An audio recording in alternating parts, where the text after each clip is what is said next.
নমস্কার বন্ধুরা, মালা রান্নাবান্নাতে সবাইকে স্বাগত। আজকে আমি শেয়ার করব খুব সহজে ছানার গজা কিভাবে বানানো যায়। ভিডিওটি ভালো লাগলে ভিডিওটিকে লাইক করবেন, চ্যানেলে নতুন বন্ধু হয়ে থাকলে চ্যানেলটিকে সাবস্ক্রাইব করে রাখবেন।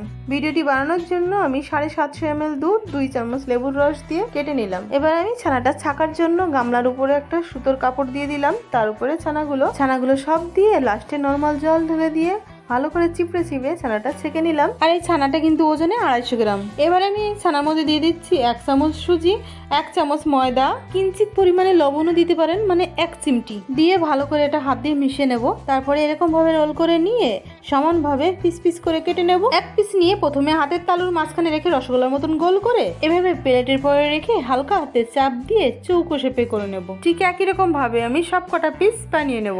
শুধুমাত্র ছানা থাকলে এই মিষ্টিটা কিন্তু খুব সহজে বানিয়ে নেওয়া যায়। কড়াইতে আমি 1 চামচ চিনি দিয়ে দিলাম। চিনিটা আমি ক্যারামেল তৈরি করে নেব। চিনিটা কড়াইতে দেওয়ার কিছুক্ষণ পরে দেখা যাবে চিনিটা গলতে শুরু করবে আর কালারটা ঠিক এরকম আসবে। এর থেকে বেশি জাল করলে ক্যারামেলটা কিন্তু তিতো লাগবে। এবার আমি টোটালি এই বাটি 3 বাটি জল দিয়ে দিলাম আর একই বাটি মাপ করে আমি 1 বাটি চিনি দিলাম। যখন এই শিরাটা জাল উঠে যাবে আমি এক এক করে ছানার গজাগুলো শিরার মধ্যে ছেড়ে দেব।